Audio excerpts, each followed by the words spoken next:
kuliah pertama saya. Bukan kuliah pertama masjid, kuliah pertama saya lah. Ke kuliah pertama di Pulau Pinang. Tak ada lagi.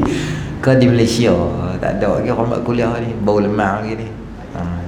Raya tak habis lagi. Kata raya sebulan, puasa sebulan, raya sebulan juga. Tak apa, ala kuliahnya tahniah diucapkan pada ahli dan kosa atas inisiatif untuk teruskan kuliah pengajian kita. Baik, kita masuk dalam kitab kita 40 hadis huru-hara kiamat. Masuk dalam bab yang berikutnya, bab ke-11, keadaan orang-orang yang sombong pada hari kiamat. An Amr bin Shu'aib an abihi an jaddihi anna an-nabiy sallallahu alaihi wasallam qala yuhsyarul mutakabbiruna yawmal qiyamati amthalu dhar fi suratin nas fi suwarin nas ya'luhum kullu shay'in min as-sighari hatta yadkhulu sijnan fi jahannam yuqalu lahu bulas fata'luhum narul anyari yusqawna min tinatil khabal usarati ahli nar. Daripada Sayyidina Amr bin Shu'aib radhiyallahu anhu, daripada bapanya, daripada datuknya, Rasulullah sallallahu alaihi wasallam bersabda, orang yang sombong dikumpulkan pada hari kiamat seperti debu dalam bentuk manusia. Segala sesuatu yang kecil lebih tinggi daripada mereka. Kemudian mereka masuk ke dalam penjara di dalam api neraka Jahannam yang disebut sebagai bulas. Mereka diselimuti oleh api yang panas dan diberi minum daripada tinul khabal, iaitu nanah dan perahan darah daripada penghuni neraka. Hadis riwayat Imam Ahmad. Baik, tuan-tuan muslimin rahmati oleh Allah, sebelum ni kita pernah jumpa beberapa hadis tentang hal ehwal beberapa orang di akhirat. Antaranya adalah orang yang berkasih sayang kat dunia, kat akhirat jadi apa? Orang yang khianat dekat dunia, kat akhirat jadi apa? Jadi pada malam ni kita nak tengok apa yang berlaku pada orang yang bersifat sombong di dunia, apa akan berlaku pada dia di hari akhirat. Nabi SAW memberi takrifan sombong pada kita. Itu disebut sebagai batarul haq wa ghamtun nas. Satu, dia membangkang kebenaran, walaupun dia tahu benda tu betul, tapi dia bangkang benda tu. Yang kedua adalah ghamtun nas, bermakna dia suka pandang hina atau pandang rendah pada seseorang.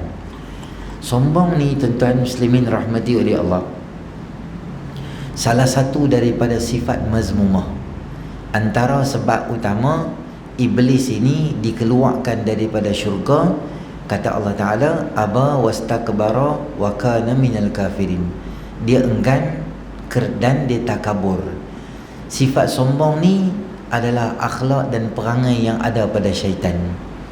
Siapa yang ada perangai atau sikap sombong ni, dia mewarisi sikap buruk yang ada pada syaitan. Dan inilah benda yang menyebabkan Allah marah sangat. Allah buang, keluarkan syaitan daripada syurga Allah Subhanahu Wa Taala kerana sikap dan sifat sombong yang ada pada diri dia. Dia kata, ana khairum minhu khalaqtani min narin wa khalaqtahu min tin. Aku lebih baik daripada dia. Engkau ciptakan aku daripada api, sedangkan engkau ciptakan Adam daripada tanah. Tuan-tuan muslimin rahmati oleh Allah, sikap sombong dan sifat sombong ni dia boleh jadi atas beberapa benda. Kadang-kadang sifat sombong ni boleh jadi sebab jawatan yang ada pada dia. Mungkin dia adalah depan nama dia tu ada Datuk ke, ada Datin ke, ada Tan Sri ke, ada apa-apa lah, jawatan yang ada pada dia, pangkat yang ada pada dia, boleh jadi dia sombong. Dan saya sendiri melihat ramai orang yang ada benda ni.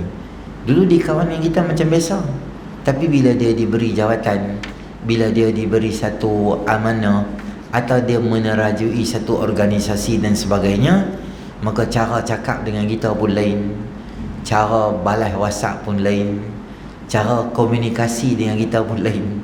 Sebab jawatan tu kadang-kadang menyebabkan dia rasa sedikit sebanyak timbul dalam hati dia, aku tak sama dengan orang lain macam lain, aku macam lain, dia main lah. Mungkin disebabkan jawatan, mungkin disebabkan ilmu atau pelajaran yang ada pada dia, mungkin disebabkan harta yang ada pada dia, kemewahan yang ada pada dia. Ni banyak. Musim-musim raya ni kita boleh tengok keadaan seseorang, apabila dia tak jaga, dia boleh ada sifat sombong di dalam diri dia. Bila contohnya apabila adik-beradik berkumpul, ipak, duai, adik-beradik, beras basmati apa semua ni, bila ada kat rumah, maka kita nak tengok apa hal suasana dekat rumah tu. Bila dia bawa balik kampung tu dengan kereta hak lain sikit pada orang, anak-anak dia pun lain sikit pada orang, isteri pun lain sikit pada orang, dia rasa macam dia tak selesa duduk di rumah tu. Banyaklah isu-isu yang orang munculkan dalam beberapa ketika ni tentang balik kampung, pergi sewa homestay ke, pergi sewa hotel ke, pergi mana-mana, dia pelbagai isu lah, dia ada pro dengan con lah tuan-tuan. Boleh nak sewa, boleh, tak ada masalah. Sebab apa? Sebab mungkin anak-anak kita, anak perempuan ramai, kita adik-beradik ramai di situ, dia rasa mungkin tak selesa nak tidur malam, dia pergi lah homestay ke hotel dia tu, boleh, tak ada masalah. Tapi janganlah jadikan hotel atau homestay tu tempat kita nak raya. Mai tu maksudnya tak ada unsur nak menolong kat rumah, tak ada unsur nak membantu mak di rumah, nak masak ke apa ke, tak ada. Dia mai tu betul-betul macam dia tetamu yang diundang lah, mai sejam dua, lepas tu balik, lepas tu mai pula esok, mai sejam dua balik. Tu tak kena lah. Sebab apa buat aku tu? Kena tanya dia. Kadang dia rasa rimai, tak sesuai nak duduk dengan orang, dia rasa dia kemas lebih pada orang lain. Sifat ni dan sikap ni kena buang daripada diri kita. Luqman al-Hakim pesan pada anak dia melalui firman Allah Ta'ala, a'udzubillahi minasyaitanirrajim, wala tusa'ir khaddaka linnas wala tamshi fil ardi maraha innallaha la yuhibbu kulla mukhtalin fakhur. Jangan kamu jalan dekat muka bumi ni dalam keadaan menyombong. Jangan palingkan muka kamu daripada manusia, dan jangan jalan dalam dunia ni dalam keadaan sombong, kerana Allah Subhanahu wa Ta'ala tidak suka kepada sikap dan sifat sombong tu. Dan Allah Ta'ala sebut, waqsid fi mashyika waqdud min sautik inna ankaral aswati la sautul hamir. Bila jalan, jangan hentak-hentak jalan.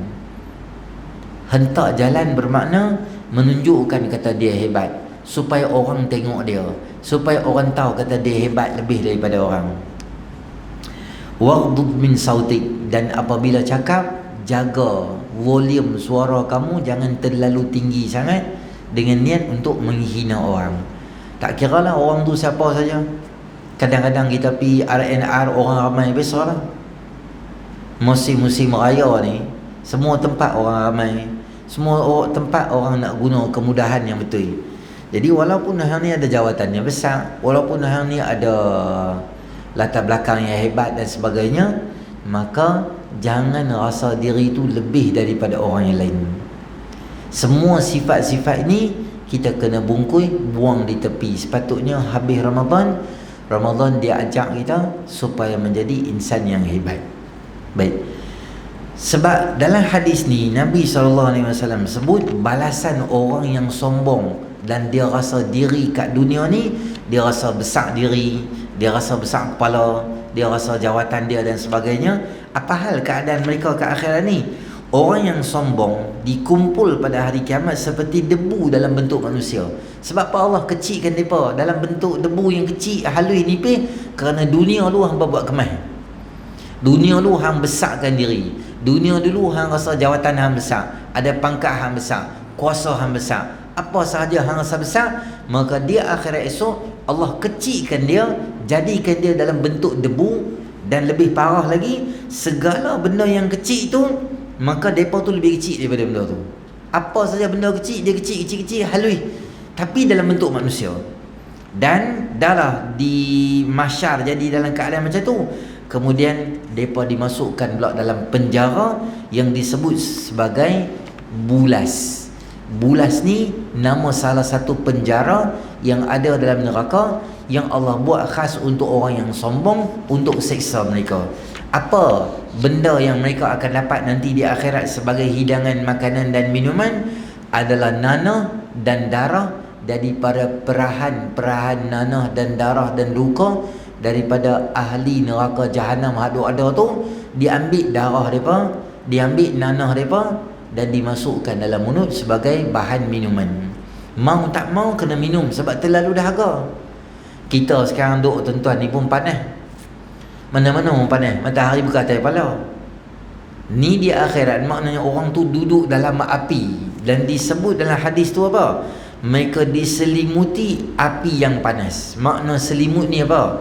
Api tu dia tak bergerak, dia duduk pusing, duduk di kawasan tu macam oven, duduk dalam tu dengan panas. Dah lah panas, dah lah dahaga sangat, nak minum air, diberi minum. Sebab apa dia kena azab macam tu? Sebab di dunia dia rasa dia besar, dia rasa dia ada jawatan, ada kuasa, dia buat nayang ke orang, dia buat zalim ke orang, dia buat maksiat, dia buat dosa sebab jawatan yang dia ada. Sebab tu tuan-tuan muslimin rahmati oleh Allah, jangan sesekali apa sahaja benda yang ada pada kita ni mengaburi mata kita. Yang pemilik yang paling hebat adalah Allah Subhanahu Wa Taala. Kita hari ni kata kita hebat, kita tak hebat mana? Sebab apa? Yang pertama sekali, kita ni bila kita sakit baru kita tahu di mana nilai kita bila kita sakit. Marin boleh kita sembang kemas, tapi esok demam, duduk di hospital dalam keadaan tak boleh nak cakap, tercungap-cungap, maka orang tu dia tahu nilai dia tu di mana. Bila dia sakit. Bila dia sakit, bila dia ditimpa ujian, bila musibah mai pada dia. Kesemua tu adalah sebahagian daripada cara Allah ajak kita. Kemarin kita boleh sembang kemas, hari ni tak ada apa-apa kita di sisi Allah Subhanahu Wa Taala. Dan Allah cipta manusia ni dalam keadaan apa? Dha'ifa. Allah cipta manusia ni lemah. Tak ada apa yang kita nak sombong, sebab kita ni daripada atas sampai bawah sentiasa menanggung najis. Tek mata, di telinga ada tek telinga, di gigi ada tek gigi, 2 hari tak gosok tek gigi ada. Kat belakang tengkuk ada laki, bawah ketiak ada laki, dalam perut ada najis. Ada? Saya dan tuan-tuan semua ada. Semua ada usung najis 24 jam. Di pundi kencing ada ayat kencing? Ada. Itulah hakikatnya kita ni. Tak ada beza apa pun. Tapi dalam keadaan tu kita nak sombong, Allah Ta'ala sebut dalam Quran, wa khuliqal insanu dha'ifa, dan kami jadikan manusia ni lemah, serba-serbi lemah. Tidur lama tak boleh, duduk lama tak boleh, jalan lama tak boleh, berdiri lama tak larat, duduk atas kursi lama tak larat. Nak makan banyak pun tak boleh. Banyak mana? 3 pinggan boleh makan, 4 pinggan boleh makan. Lapar sangat nak makan ayam goreng KFC, berapa ketui boleh makan? Seketui, 2 ketui, 3 ketui. Tak larat, muak, muntah. Beli ayam, minum ayam banyak mana? 1.5 liter. Sasi besar tu boleh berhabis orang. Okey, boleh buat main sebotol air, boleh berhabis? Tak boleh dah. Jadi minum tak boleh banyak, makan tak boleh banyak, tidur lah. Boleh tidur apa lama? Boleh lah tidur sampai esok pagi pukul 10 larat tidur. Boleh sambung lagi, boleh sampai 3 petang. Jadi tak larat. Letih jadi tidur, jadi bengong gitu. Tak tidur tak boleh. Boleh kalau tak tidur sehari? Boleh lah, 2 hari, 3 hari jadi bengong. 3 hari tak tidur jadi pening kepala.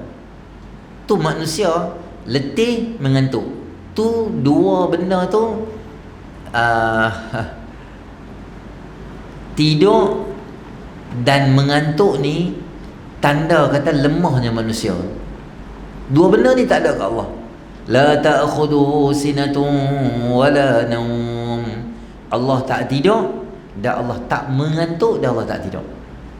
Kita ni tuan-tuan, hang champion terah mana pun, ada hari kita akan jadi letih. Dan bila letih kita akan mengantuk. Dan mengantuk kita kena tidur. Banyak saya tengok di pasaran, barang-barang yang dia jual sekarang ni boleh menyebabkan mengantuk jadi hilang. Mengantuk ni dia adalah satu tindakan refleks yang normal, yang biasa. Bila kita terlalu letih, dia kena tidur. Tapi ada minuman dalam pasaran yang hang bila makan minuman tu mengantuk hang jadi hilang. Minuman yang boleh menghilangkan mengantuk dan boleh asal dia kita kena tidur. Tapi tak, hang minum benda tu dia jadi tak payah tidur. Meminum benda tu dalam jumlah yang kerap dan selalu, benda tu boleh memberi kesan pada kesihatan. Sebab hang mengantuk, dia punya kaedah dia hang mesti tidur. Tidurlah setengah jam ke, 20 minit ke, 15 minit ke, ikut badan kita, dia tidur. Tapi hang melawan arus daripada satu manusia yang biasa, hang nak buat supaya tak mengantuk dan tak tidur, maka benda tu boleh menyebabkan jadi mudarat pada badan. Sebab tu manusia ni Allah cipta dia ada kelemahan. Kita ada mengantuk dan kita ada nama dia tidur. Kata ulama, ajibtu liman kharaja min majriyal bauli kaifa yatakabbar. Aku heran manusia yang keluar daripada saluran buang air kecil manusia, macam mana dia ada sifat sombong di dalam diri dia. Kita ni, saya dan tuan-tuan semua biasa keluar daripada mana? Satu saluran tu. Tang mana kita nak sombong? Dan akhirnya jadi bangkai. Akhirnya meninggal dunia jadi mayat. Busuk lah mayat. Busuk. Sebab apa? Kita makan macam-macam. Perut pecah jadi busuk. 3 hari mayat duduk dalam rumah, meninggal dunia, forensik mai kena tutup muka sebab terlalu busuk. Asal manusia ni adalah daripada mimma immahin, daripada air yang hina. Hina tak hina ayat mani ni? Hina. Siapa kata hina? Allah kata hina. Tuan-tuan bagi karipak basi kat ayam pun dia makan tu. Donat basi, nasi semalam hak dekat nak jahannam khalidin dah, bagi kat ayam dia makan. Tapi kalau setitik ayak mani jatuh dekat tanah, ayam pun tak layan. Orang main rumah kita bagi ayak oren, orang minum tak? Minum. Main raya kan, jemput minum, tuang ayak oren dia pun minum. Tuang ayak araibina dia minum. Masa orang tengah makan nasi Arab seronok semua tu, kita bawa dengan gelas ayak kala putih sikit je kita bawa. Dia tanya, ayak apa ni? Aku tahun ni aku buat special sikit lah, ni ayak mani bagi kat hang. Agak-agak dia minum tak? Dia terajang. Nasi Arab tu dia terajang, dia tak mai dah rumah kita. Sebab orang tak mau benda tu. Itulah sebenarnya hakikatnya kita. Maka orang yang sombong ni sifat siapa? Sifat Allah Subhanahu Wa Taala. Al-Kibriya, Al-Mutakabbir. Tuan-tuan baca dalam Asmaul Husna, Mutakabbir ni siapa? Sifat Allah. Boleh ke? Boleh. Sebab memang Allah yang ada. Allah pemilik langit bumi. Allah memiliki perbendaharaan langit dan bumi, kekayaan, kemewahan, kesenangan, kesihatan, semua benda yang ada kat dunia ni milik Allah. Maka layaklah sifat tu dengan Allah. Kita hari ni apa benda yang kita ada? Saya ada kereta, saya ada motor. Kereta bukan kita punya. Kalau kereta kita punya, kereta takkan rosak. Kalau motor kita punya, motor takkan rosak. Badan kita punya ke? Bukan. Badan kita tu pemilik dia adalah Allah. Kalau badan kita milik kita, dia ikut cakap kita, badan jangan sakit, dia tak sakit. Tapi sakit tak? Sakit. Maknanya ada orang, ada kuasa lain yang menjaga dan mentadbir kita. Itulah Allah Subhanahu Wa Taala. Jadi kita tak memiliki apa-apa. Peliknya bila seseorang tu dia tak memiliki apa-apa tapi dia sombong. Hak tu yang pelik tu. Lebih Allah Ta'ala marah ni apa dia? Orang fakir, orang miskin yang dia sombong pada Allah Ta'ala. Dalam dunia ni tak ada benda apa, susah. Dan dalam masa yang sama sombong, semayang dah, ibadat dah, banyak benda-benda kita buat, kita sombong pada Allah Subhanahu wa taala. Dan lagi, hal yang demikian ini kerana sifat sombong adalah sifat khusus milik Allah yang membawa maksud hanya Allah layak bersifat sombong kerana dia pencipta segala-galanya, sementara makhluk yang lemah berasal daripada air yang hina seperti manusia tidak layak untuk sombong. Sombong dapat diartikan tidak menerima kebenaran. Yang macam saya abang tadi itu, nama dia apa? Batarul haq wa ghamtun nas. Dan tidak menerima kebenaran walaupun dibuktikan, lebih teruk lagi memandang hina sesama manusia. Menurut pengarang Raghib Asfahani dalam kitab Mufradat Al-Quran, sombong ialah seseorang yang bangga dengan dirinya dan memandang dirinya lebih besar daripada orang lain. Sombong yang lebih parah adalah sombong pada Rabb, menolak kebenaran dan angkuh untuk tunduk kepadanya, sama ada untuk taat maupun untuk mengesahkannya. Sementara dalam kitab Ihya, Imam Ghazali mendefinisikan sombong satu sifat yang ada dalam jiwa, ia tumbuh daripada penglihatan nafsu yang nampak dalam perbuatan lahir. Jadi tuan-tuan muslimin rahmati oleh Allah, kesimpulan kita boleh habaq, sifat sombong ni adalah lawan dia adalah sifat tawaduk. Nabi SAW, martabat Nabi ni kalau nak sombong kalau nak sombong selayaknya boleh ada dah. Sebab semua kehebatan ada kat Nabi. Dengan ketua segala nabinya, dengan naik atas Isra Mi'raj lebih daripada malaikat Jibrilnya, dengan nama Nabi letak sebelah nama Allah Subhanahu Wa Taala. Kalau manusia biasa ada keistimewaan ni, tak mustahil manusia tu dia boleh sombong. Tapi yang kata Nabi SAW, walaupun pelbagai cara untuk Nabi ni rasa dia hebat, tapi Nabi tetap SAW orang yang sangat rendah diri. Dalam Syama'il disebutkan bahawa ada satu orang perempuan yang dia tu kalau bahasa kita OKU lah, OKU macam pemikiran yang macam antara betul dan tak betul gitu. Dia panggil Nabi SAW. Nabi ni pemimpin umat yang paling besar, pemimpin dunia paling besar. Perempuan tu panggil, Nabi on the spot respon pada dia, dan Nabi duduk di tepi jalan, di turuqat, duduk di tepi jalan, dengar masalah dia. Padahal Nabi boleh je minta Sayyidina Abdul Rahman bin Auf ke, minta siapa-siapa sahabat yang besar-besar, tolong settle Ustaz masalah dia ni. Tak, Nabi sendiri ambil berat duduk. Padahal tu bukan orang penting pun. Nabi SAW buang sifat sombong. Kadang Nabi naik unta, ada hari Nabi naik kaldai, ada hari dia berjalan kaki. Orang jamu kat Nabi makan apa? Makan qadid. Tahu qadid? Daging yang dikeringkan dan ditabur garam. Orang panggil Nabi pergi makan, okey, Nabi okey je, tak ada masalah apa. Ada hari orang panggil Nabi SAW pergi makan labu. Nabi okey, makan sup labu. Tak ada apa, makan sup dengan labu dengan cicah gitu ya. Kita kalau orang panggil tahlil pergi makan sup labu 18 tahun kutuk. Apa dia ni, tak ada kedekut lah mampu bagi makan sup labu, tak ada benda lain apa orang.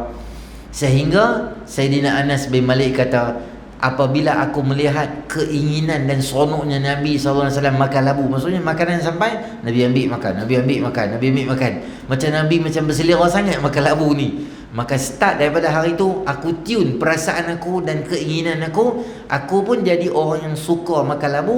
Sebab Nabi SAW suka makan labu, aku pun teringin nak makan labu tu. Biasa je. Okey, Nabi tak mesti. Kita tuan-tuan kalau orang panggil kenduri kahwin, tanya dulu, kenduri kat mana? Kenduri kat hotel raya? Okeylah, insya-Allah lah saya sampai. Kenduri kat mana? Kenduri kat Dewan Rakyat Jalan Patani. Boleh insya-Allah. Pandari tukang masak siapa? Ingat ambil Umi Seka. Insya-Allah tu saya sampai tu. Tapi kenduri kat mana? Atas market flat tengki. Flat tengki, tengoklah lu, tengok macam mana. Hari tu rasa aku nak pergi tempat lain tu tak ada tu. Sebab tengok lokasi. Sebab bawah tu berlemuai dia rasa susah. Atas market, bawah flat kat rumah dia, parking tak ada, berlemuai susah gitu. Dia tengok dulu. Sebab dia rasa rimah nak pi kenuri-kenuri yang tak best dan tak canggih gitu. Kalau kenuri tempat canggih, masak best-best, aku sampai ya. Kalau takat masak gitu, kita tak tahu kemampuan dia nak buat kenuri macam mana. Dia ada rezeki, dia buat tempat elok, alhamdulillah lah. Kadang-kadang tak ada rezeki besar-besar mana, biasa-biasa buat kenuri biasa-biasa gitu je. Tak pi rumah orang, makanan tak sedap, dia duduk canang atau cerok ke orang. Ada panggil gitu, ni pi open the house kan. Saya nak bak lah tuan-tuan raya-raya ni. Bila kita pi rumah orang, pi raya ke rumah orang, yang pertama sekali, niat kita tu kena betul. Biarlah pi raya tu untuk menghubungkan silaturahim di kalangan masyarakat, adik-beradik dan sebagainya. Jangan pi tu nak pi tengok rumah dia, nak tengok baju raya dia tahun ni sama ke dengan baju raya tahun lepas. Baju raya tahun ni canggih ke? Aku hak bulan bintang sampai akhirat ni lebih canggih pada hang ke? Hang lebih canggih pada aku. Rumah hang raya ni dia lain tang mana? Ni perangai yang buruk yang ada dalam masyarakat. Pi nak hubung silaturahim, bukan pi nak tengok kelemahan atau kekurangan yang ada pada orang. Tonton pi dalam rumah orang ada ribuan benda. Nak masuk dalam rumah orang, ya ayyuhallazina amanu la tadkhulu buyutan ghaira buyutikum hatta tasta'nisu wa tusallimu ala ahliha. Wahai orang beriman, kalau hampa nak masuk rumah orang, siapa-siapa sahaja yang bukan rumah kamu, bagi salam, minta izin baru masuk dalam rumah. Dalam hadis Nabi SAW sebut berapa kali bagi salam? 3 kali bagi salam. Andai sekiranya tiada sebarang sahutan atau respon pada tuan rumah, maka kita boleh beredar ke rumah yang lain. Kerana mungkin tuan rumah tak sedia untuk terima tetamu, atau seharian isteri dia tak sihat, sakit kepala dan sebagainya, dia pun tak mau. Maka jangan pusing kok dapur pula. Bagi salam kok pintu depan, pusing kok dapur pula. Assalamualaikum, Assalamualaikum, pusing kok dapur. Pintu pula tak tutup, dia tolak pula. Dia tolak pintu. Assalamualaikum, Assalamualaikum. Ada 18 kali dia bagi salam. Masuk sampai ke tandas, kawan tu duk basuh baju. Basuh baju takkan nak pakai jubah. Basuh baju lagu pakai baju lah. Nak mandi lepas tu, melompat kawan tu. Makcik ni masuk sampai ke dalam sampai ke mana? Sampai ke dapur kawan tu. Jangan buat begitu. Bagi salam, masuk dalam rumah, tunggu arahan di mana lokasi yang kita. Kadang-kadang ada kursi tuan rumah dia suka duduk di situ. Bapak dia tak sihat, bapak dia jenis duduk kursi malas tu, kursi hak goyang tu. Bapak dia pergi tandas, hang masuk-masuk dalam rumah, pergi parking kat situ. Bapak dia keluar pada tandas, kesusah gitu. Carilah lokasi di rumah yang boleh menjaga mata kita daripada memandang mana-mana lokasi aurat dalam rumah. Kalau boleh, elakkan kawasan yang menghadap ke dapur. Kalau boleh, elakkan kawasan yang menghadap direct ke bilik. Kalau rumah kami kecil ustaz, rumah kami 42,000, 72,000, orang duduk mana pun, itulah lokasi dia. Boleh apa-apa tirai ke di dapur, supaya isteri kita duduk ulang alik di situ, tak ada lah orang nampak aurat dia. Yalah, bila nak buat kerja di dapur ni, kita angkatlah tangan. Buat kerja di dapur ni, nak masak dan yang tu yang ni apa semua tu, kadang duduk dalam bilik, itu waktu perempuan, anak-anak perempuan dia nak rehat dalam bilik tu, pastikan pintu bilik tutup. Bagi salam, tak boleh masuk lagi, tunggu tuan rumah. Kadang anak perempuan ni tidur kat hall, letih layan orang, baju ayak semua. Bagi dia settle semua, dia duduk di mana lokasi keadaan tempat dia, kita duduk di situ. Dan bila kita duduk di tuan rumah ni tuan-tuan, saya selalu habaq, biarlah mata kita ni jangan kita jadi orang yang jahat mata, jahat mulut dan jahat telinga. Keluar pada rumah orang, bisulah, biar bisu mata kita, biar bisu mulut kita. Apa-apa benda yang kita tengok dalam rumah, jangan duk canang cerita dekat orang. Jangan duk canang cerita dekat semua benda ke orang. Rumah dia ni kipas tu tak lap, dinding dia kotor, dia ni isteri dia pemalas, suami dia balok liat, anak dia kerja lain. Jangan cerita ke orang diam. Singki aku pergi basuh tangan, singki pinggan banyak. Han tak tahu sebelum ni orang mai rumah punya ramai, aku tak larat nak layan dah. Hang antara tetamu yang mai, Hang mai nak basuh tangan tak apa tapi dia diam sudahlah, satgi dia basuh lah. Dia pun tak larat, dia pun manusia kok. Ada hari dia letih, dia baru nak rest dah hang mai, tak apalah, bagi dia masuk. Dia diam. Dapak dia macam mana, jangan cerita dekat orang. Dia diam sudah. Suami isteri sembang apa, anak-anak sembang apa kita dengar di rumah tu, kita tinggal benda tu di rumah, maksudnya tinggal telinga kita balik, jangan bawa telinga kita pergi duk cerita dekat orang. Dan yang ketiga, mulut kita sama juga. Jangan apa aku pergi rumah dia kuih raya macam ni, aku pergi rumah dia ayak dia bancuh kat aku, ada ke dia buat TO kat aku main penat-penat. Jangan cerita apa. Makanan Nabi SAW sedap, Nabi makan. Tak, Nabi akan tinggal sahaja. Jangan komplain. Sebab kita tak tahu kemampuan ekonomi seseorang. Duit dia banyak mana habis. Sebelum raya jadi apa, mungkin rumah dia ada masalah, mungkin mak dia ada masalah, mungkin kakak dia ada masalah, abang dia ada masalah. Duit dia tolong sini, tolong sana. Kita pergi, Alhamdulillah, layan tetamu dan balik. Kalau ada anak-anak, tolong perhati anak-anak kita. Jangan masuk rata, jangan pijak kucing orang, jangan bagi makan dekat akuarium rumah orang. Abang ni, kawan tu bagi makan lah. Jadi anak kita tengok makanan tu ada, dia pergi tuang. Kena pula ikan mah 4 kali bagi makan, arwah balong tu. Bukan 2 dia pergi, semua dia bagi makan. Jangan. Tak suka ni yang buat. Ada orang dia suka kita pegang kucing dia, ada orang dia tak suka kita pegang kucing dia. Hampir rumah dia, pesan dekat anak-anak macam mana adab kita duduk di rumah. Dan janganlah duduk terlalu lama sangat. Rumah adik-adik kita, anak-anak dia pun lena. Dia tu sampai menerak atas meja lah, tak mau nak balik lagi. Jadi 12.30, anak-anak dia pun dia pesan lah, ambil main tikap pun depan tutur semua botang tu lah. Kok lah dia ni sedap. Dia pun ambil tutur, boleh 4. Dia boleh kata pula, oi nak tidur awal, nak tidur anak-anak yang tidur. Agak-agak abang 1.15. Awal apa? Hang pergi balik lah. Ada jenis tu, jenis ada orang jenis tak faham. Dia jenis kena habaq. Dia macam jenis tu lah. Jenis pinjam kereta, pinjam motor tak berminyak. Dia pinjam full, masa nak bagi kat kita dia jadi bloody full. Dia bagi saja. Terima kasih nak. Minyak tu kita start tu dia bunyi lah. Bukan oren merah lah. Dia jenis tak erti kita kena habaq. Ni minyak ni aku bawa full, satgi nak bagi, hang bobol lah full balik. Cakap ke tu, dia ada orang jenis tak erti. Ada orang jenis macam dia. Dia main rumah jadi tak erti balik.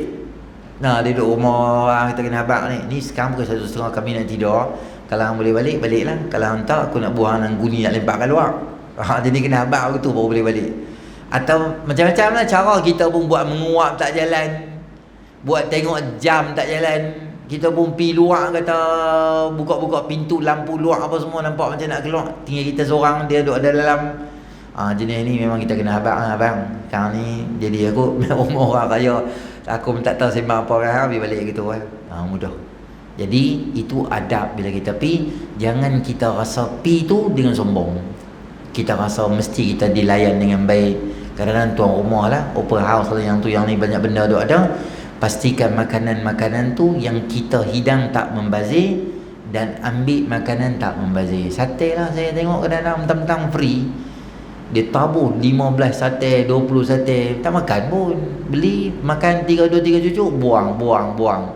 Lagi anak dia pergi ambil lagi, buang. Di tong sampah tu berlambak-lambak, benda dia tak elok lagi. Maka jangan kita jadi orang yang membazir dalam suasana hari raya nak main ni. Pergi rumah orang, jaga adab kita bagi elok. Dan yang paling penting sekali, jangan lupa apa? Puasa 6 kita lah. Dalam seronok kita nak raya-raya ni, puasa 6 tu kita usahakan kalau boleh kita dapat puasa dengan sempurna. Dia benda sunat ni macam tu lah tuan-tuan. Benda fardu dia susah nak buat untuk orang yang jarang semayang. Orang jarang semayang, orang jarang puasa, dia susah nak puasa, dia susah nak semayang. Dia memang jenis tak semayang. Tuan-tuan nak suruh dia semayang ni susah. Tapi kita ni orang tu selalu semayang ni, dia mudah nak semayang tu, dia tak susah, senang, dia boleh lah, tak berat. Tapi kita rasa berat nak semayang sunat. Macam mana orang yang jarang semayang fardu, dia berat nak semayang fardu, kita selalu semayang fardu, kita rasa berat nak semayang sunat. Orang yang jarang puasa Ramadan tu beban yang besar untuk dia. Tapi untuk orang yang selalu puasa, dia tak rasa Ramadan tu beban, tapi puasa 6 tu yang dia rasa lebih susah dan payah. Jadi tuan-tuan carilah ruang masa yang sesuai supaya sepanjang-panjang Ramadan ni boleh kita untuk boleh cari ruang untuk puasa lah. Ikutlah Isnin Khamis boleh, nak puasa direct boleh, tak puasa direct boleh, puasa macam mana pun boleh. Janji sepanjang Syawal tu kita ganti puasa kita balik. Dan itulah kena kuat sikit lah. Kadang-kadang puasa dah, lagi dia ni ajak itulah, dah makan lah apa semua, dah lah aku tu ya. Cari ruang supaya kita jangan terlepas berkaitan dengan puasa 6. Jadi InsyaAllah nanti dalam siri akan datang nanti kita akan tengok apa hal keadaan orang yang baik pula. Antaranya orang yang baik itu adalah orang yang mati syahid, apa yang berlaku pada dia di akhirat esok, sehingga nanti di akhirat dia akan request dekat Allah SWT supaya berulang-ulang dia mati, dia nak dapat nikmat mati syahid tu, dia nak hidup balik, dia nak mati, dia nak dapat nikmat mati syahid tu, dia nak kalau boleh berulang-ulang benda tu jadi pada dia, kerana nikmatnya orang yang mati syahid untuk mempertahankan agama Allah SWT. Dan lagi bab berkaitan dengan orang yang enggan bagi zakat, apa hal keadaan dia nanti di akhirat, nanti kita akan tengok. Dan hadis berkaitan dengan orang yang akan jadi muflis di akhirat nanti, ada beberapa golongan yang okey dan tak okey suasananya di akhirat. Jadi tuan-tuan muslimin rahmati oleh Allah Subhanahu Wa Taala, satu juga saya nak pesan berkaitan dengan suasana kita ada sekarang ni. Banyak saya tengok isu berkaitan dengan istiqamah dalam amalan ni. Kita boleh buat banyak amalan Ramadan, kita boleh sembahyang banyak, tarawih banyak dan sebagainya. Cuma selepas daripada Ramadan ni, kita ada beberapa benda yang kita rasa payah nak buat. Antaranya adalah untuk istiqamah nak meneruskan sesuatu amalan.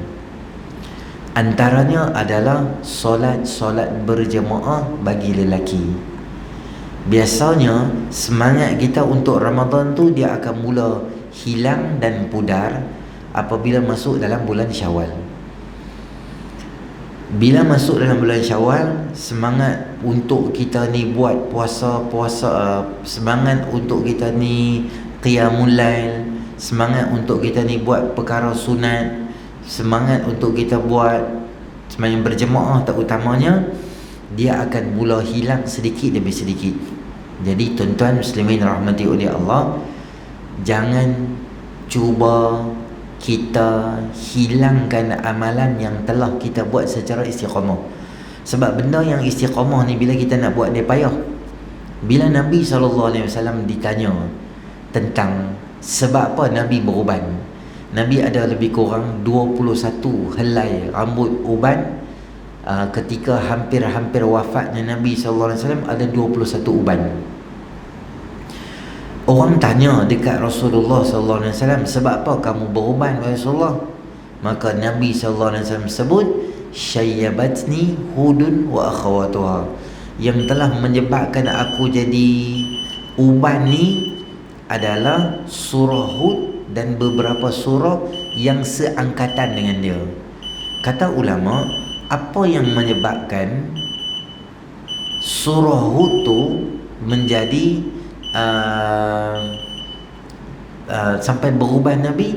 Ada satu ayat yang Allah Ta'ala sebut, fastaqim kama umirta wa man taba ma'aka wala tatghaw, hendaklah kamu beristiqamah seperti mana yang diarahkan oleh Tuhan kamu kepada kamu.